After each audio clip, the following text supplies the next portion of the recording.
If you've ever felt like your body's betrayed you, like pleasure is something reserved for other people or something you're always getting wrong, this little corner of podcast land is for you. I'm your radical, rageful mama bear here to defend your right to feel good in your body. Welcome to season 2 of The Nature of Pleasure. This season, we're talking all about relationships and what it's like to love inside systems and family patterns that were never built for the kind of intimacy we're trying to have now. Because here's the truth. Pleasure isn't a side dish, it's not fluff, it's not a luxury, it's your body's way of saying, I'm alive, I belong, and I have power. Welcome to The Nature of Pleasure. I'm Nicole Siegel, certified sexological body worker and creator of the Body Compass Method. And this is where we unravel the quiet codes of your body, the hidden intelligence beneath desire, and the organic rhythm of your erotic nature.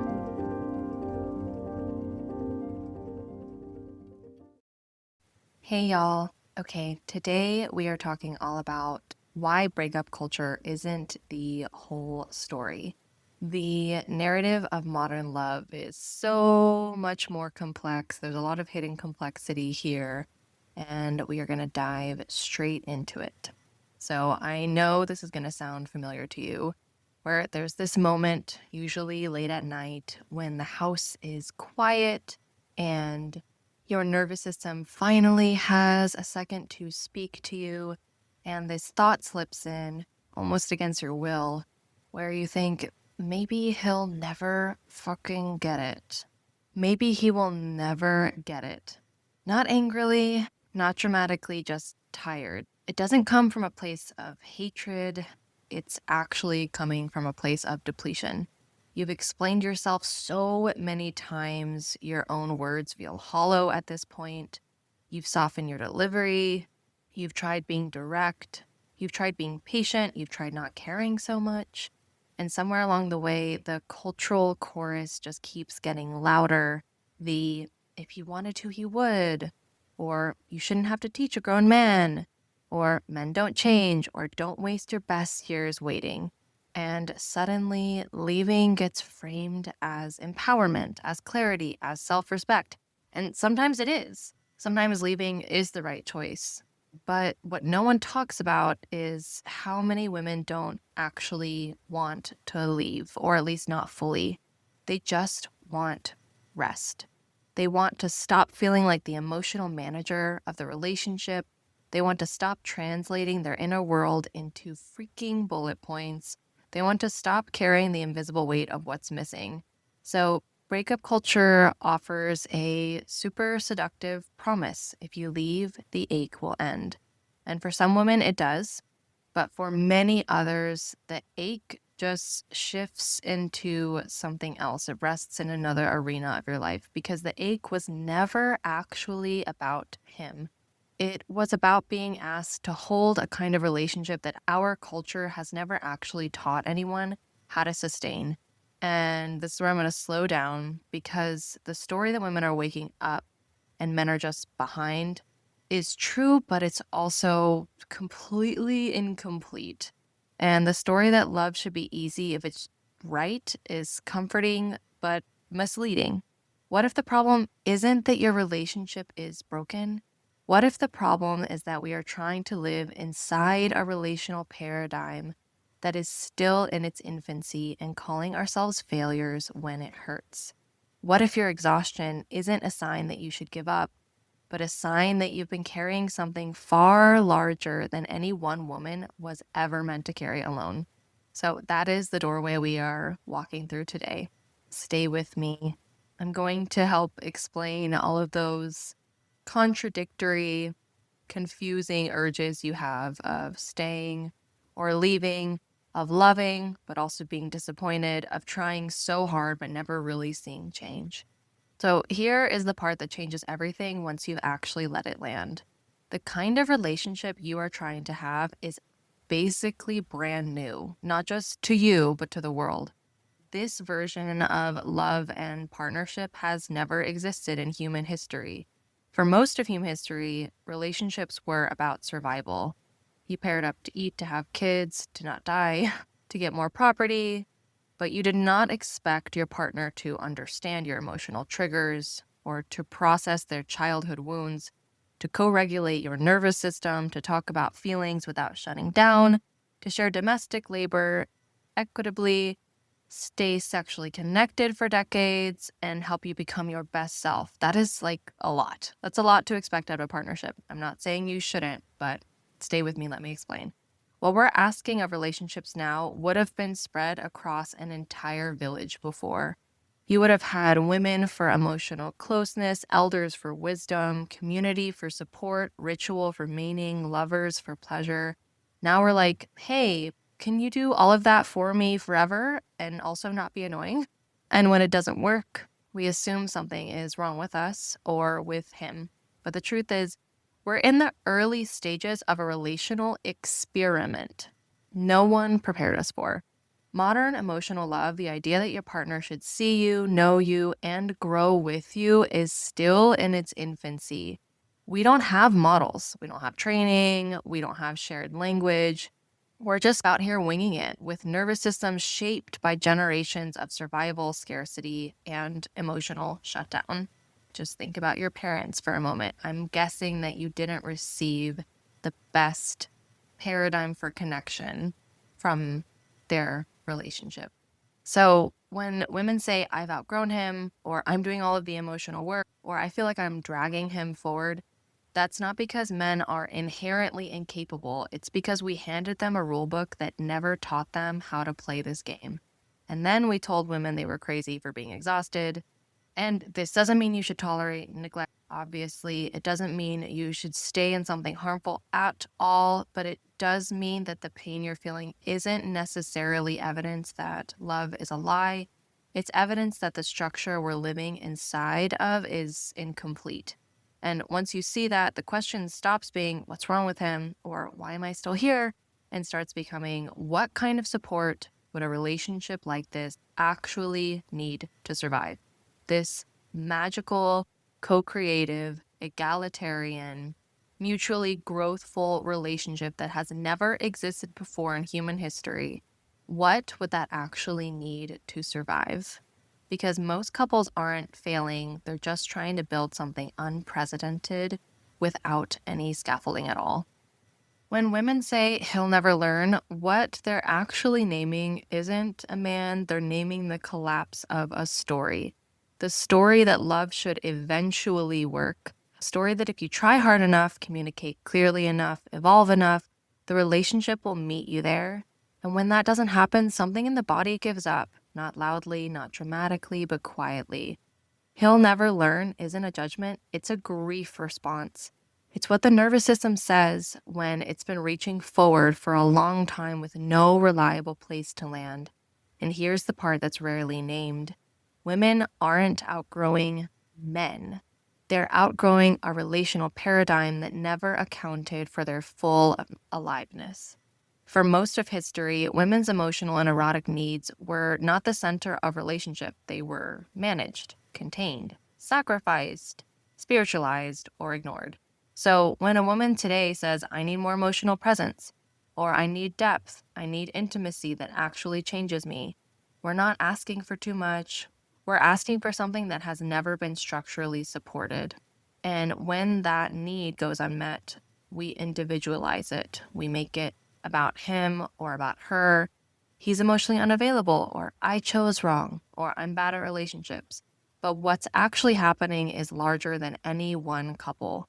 We're living inside a transitional moment in the history of intimacy right now. A moment where women's inner lives are no longer optional. The norms to hold that truth haven't fully arrived yet.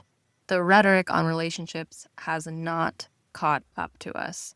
So he'll never learn becomes a story that helps us survive that gap. Because believing the relationship is impossible feels safer than staying inside, longing with no language for what's actually missing. This is where breakup culture steps in and says, don't ask questions, just leave. Don't stay curious, choose yourself, girl. Don't grieve, upgrade. And sometimes that's necessary, but other times it short circuits something far more interesting because the question isn't, can he learn? The question is, What kind of relationship would make learning possible at all? That's the inquiry most of us were never actually given permission to ask. The truth is that we've been taught to think about relationships as something you either get right or fail at, compatible or incompatible, healthy or toxic, secure or doomed. But that frame is actually too freaking small for what relationships actually do to us. A real relationship doesn't just support you, it initiates you. Initiation isn't comfortable, it's not efficient, it doesn't happen on a timeline. Initiation is what happens when life puts you in a situation that exposes the exact places you've never had to grow before and doesn't let you bypass them. That's what long-term relationship does. It brings your unfinished business to the surface, your defenses, your survival strategies, your old bargains about love. And for women especially, this is where the confusion really sets in because we were taught that maturity means communicating better and being self-aware and doing the work. So when a woman grows and her partner doesn't immediately meet her, she assumes the relationship has failed. But initiation doesn't happen simultaneously. People wake up at different moments in different ways through different doorways, and modern culture has no tolerance for that and no roadmap for what to do. We want relationships that look evolved without going through the destabilization that actual evolution requires. So when the relationship starts to stretch us, instead of asking, what is this asking me to become? We ask, is this a sign I chose wrong? That question shuts the whole thing down because initiation requires staying present in uncertainty, in discomfort, and not knowing yet what the relationship is becoming. This doesn't mean staying in something unsafe at all. It doesn't mean enduring chronic neglect, not even a little bit. It means not every moment of misalignment is a verdict. Not every developmental gap is a deal breaker. Not every struggle is a sign you've outgrown love itself. Some relationships aren't dying. They're trying to initiate both people into a deeper adulthood without a script, without elders, and without a culture that knows how to guide that super complicated process. So women end up alone with the questions, is this growth or is this stagnation? Am I being patient or am I abandoning myself? And because we don't have a map for that territory, we reach for the loudest narrative available. Break up, start over, try again. But initiation doesn't end when you leave. It just keeps following you because the work was never about him. It was about learning how to stay present in a living, evolving bond without disappearing, without dominating, without giving up on love too early or giving up on yourself. This is the part of relationship no one teaches us how to recognize. So this is the real reason why leaving isn't always the liberation we think, and why staying isn't weakness. There's a story circulating right now that says if it's hard, you're settling. If you're frustrated, you've outgrown him. If you're unhappy, the answer is to leave. And sometimes that's true. Leaving can be literally life-saving. It can be soul-saving. It can be clarifying. It can be the first time a woman actually chooses herself in your lineage. But here's what we don't talk about enough. Leaving has become the only culturally sanctioned move for a woman who wants her pain taken seriously. Staying is framed as weakness, as low standards, as fear. So women learn to hide the truth. I still love him. I don't actually want a different life. I just want this one to feel alive again. And because we don't have language for that longing, we collapse it into a simpler story, like he's holding me back. But here's the uncomfortable truth. Leaving doesn't automatically free you from the work. It just changes the setting.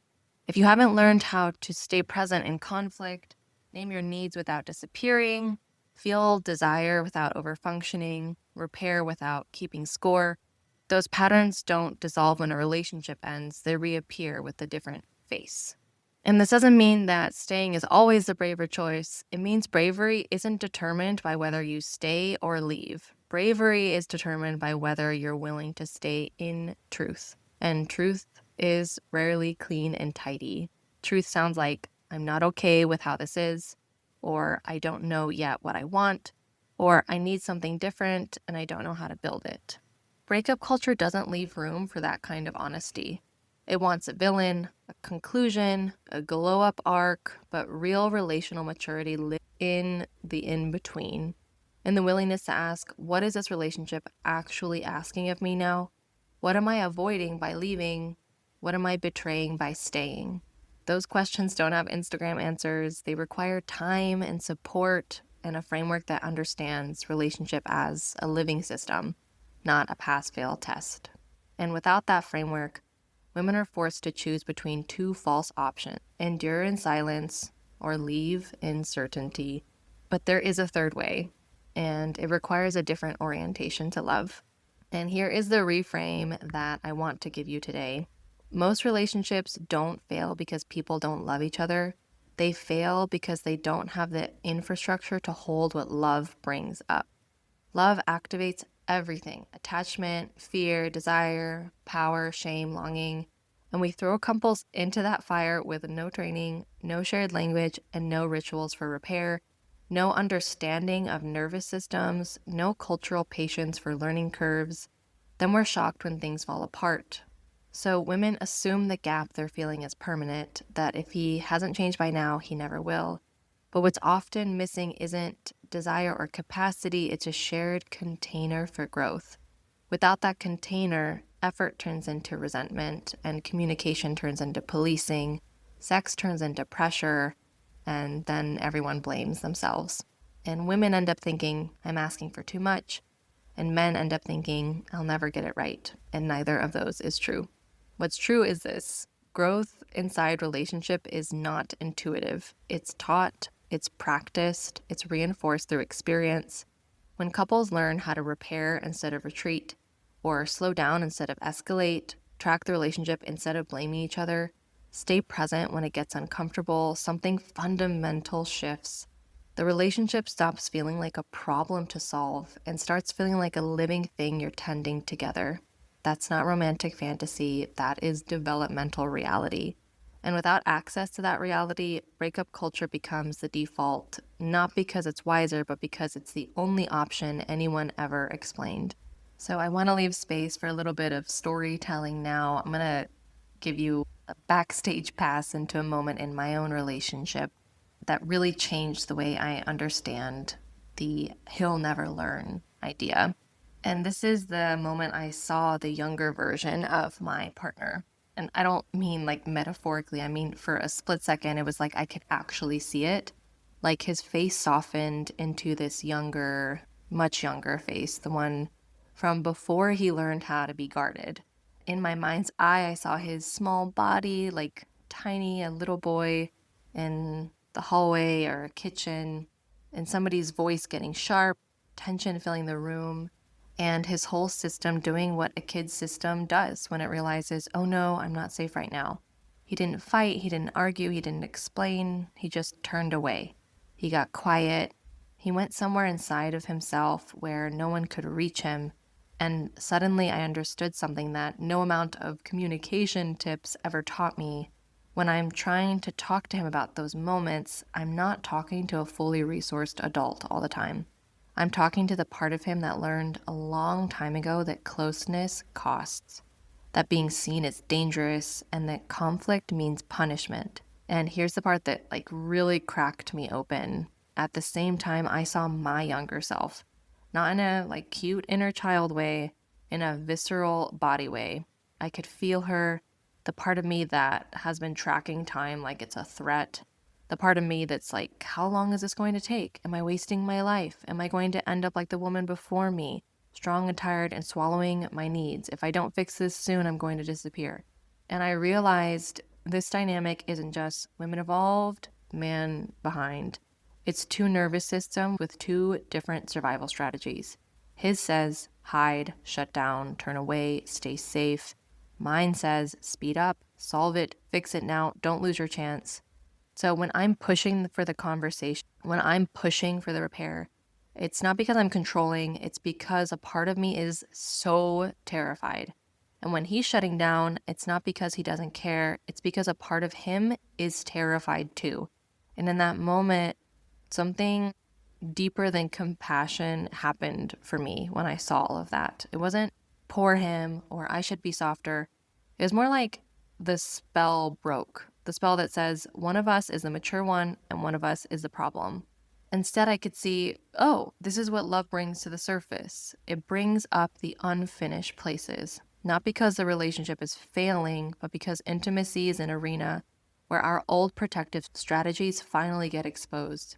And that's when the real question became clear.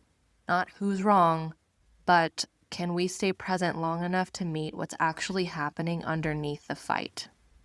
Can we build a kind of relationship where both of these younger parts, his and mine, don't have to run the whole show?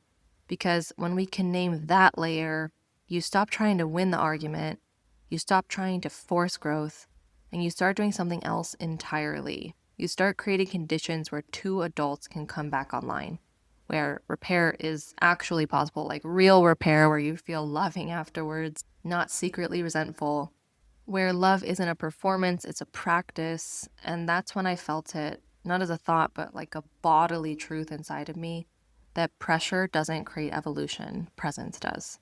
So if you've been listening to this and thinking, okay, but what does this actually mean and what am I supposed to do? Here's what I want to offer. The question isn't, should I stay or should I leave? That question is too small. You are bigger than that. It assumes there are only two choices, endure or exit. But there is a third path that almost no one names because our culture doesn't know how to hold it. And that path is learning how to be in relationship differently. Not harder, not longer, not more patient, not more feminine, not more surrendered, not more relaxed, differently. Most couples were never taught how to repair after rupture, stay connected during comfort, move through different erotic seasons, or let growth happen without one person carrying the whole thing. And so when the relationship starts to strain, women assume it's a dead end. But it's actually often a threshold. What if you are actually living at the edge of a new relational paradigm that hasn't fully arrived yet? One where love isn't about finding the perfect person, but about learning how to tend a bond that changes over time. One where women don't have to disappear to be partnered and men don't have to shut down to survive closeness. So if you're sitting there thinking, okay, I feel seen, I feel less crazy, but what do I actually do with this? This is where I want to be really, really clear. The answer is not try harder, communicate better, be more patient, or quietly prepare your exit strategy. I know the women listening to this podcast are usually overfunctioners. You're trying to fix the problem with every bit of strength that you have, but I'm here to tell you that what you need is a new relational container, not more effort. That is why I created Reset Your Erotic Rhythm, my couples course for overfunctioning goddesses who are desperate for their men to meet them in their actual capacity. And they are so done with being the teacher in their relationship to try to make that happen. Because we all know that if we are participating in our relationships as a teacher or as a space holder or a therapist, we're not actually creating a new paradigm, we're recreating the one that's existed for centuries. Reset Your Erotic Rhythm, or RYER, exists because I kept working with couples who weren't broken, they were just trapped inside a paradigm that gave them no way forward. Women who were exhausted and starting to harden, men who were confused, defensive, or shutting down, and both of them loving each other so deeply and also losing the ability to feel close. RYER gives couples what our culture never did: a shared rhythm, a shared language, and a shared developmental pathway. It slows the relationship down enough for both nervous systems to come back online. It is 8 weeks long. It has 3 tracks. The first and the second, you are learning separately. There's a her path and a him path. And you're getting the cultural deprogramming that we all need, the nervous system skills that we should have all learned, and the relational codes that are actually going to enable you to live inside the new paradigm that both of you are so longing for. Reset Your Erotic Rhythm teaches men how to stay present without being shamed, and it teaches women how to stop carrying without disappearing. It creates space for the parts of you we talked about, the scared little boy, the time-tracking little girl, to stop running the show finally because you're actually being held, both of you. And here's the part I really want you to hear. This getting to where you want to be is not about convincing your partner to do the work. It's about inviting the relationship into a different field altogether. One where growth doesn't happen through pressure or ultimatums, but through attunement and repair and repeated lived experience of safety and truth. Reset Your Erotic Rhythm is for the relationship itself. It allows the space for you to grow because both people are being held by something larger than their individual defenses. And that's the loop that we get caught in so many times in relationships. The feedback that I often get from this program from the women that participate in it is they are so grateful that someone else is telling their partner the things that they've been trying to communicate to them for so many years. And they're just really grateful for that. So the way that this program is structured is, like I said, there's the first 2 tracks, which are you learning separately, a her track and a him track. And the very last track, the third, is where you two come together and you put into practice all of the individual skills that you have learned.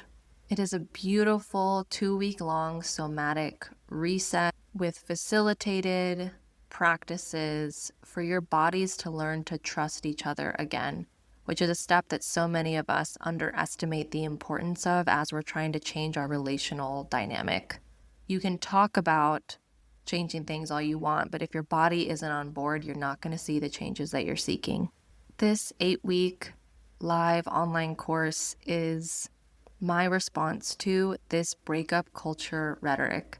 I see so many relationships that have so much good and have so much potential and so much intention that both parties are just pouring into it. And I see that they aren't being given the rules of the game. RYER is the handbook for modern love that we should have always inherited.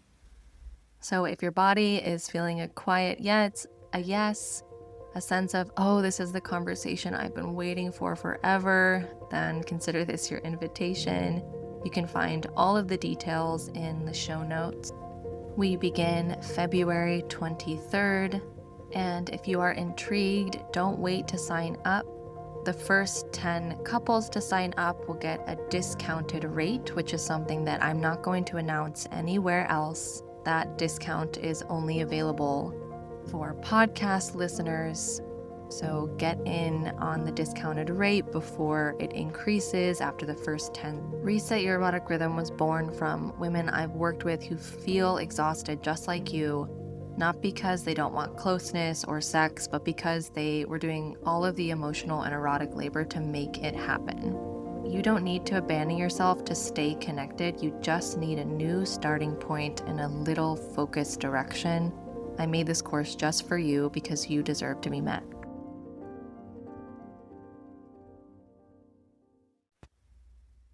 Love this podcast? Tell the internet. Leave a 5-star review and make the machines work for our pleasure for once.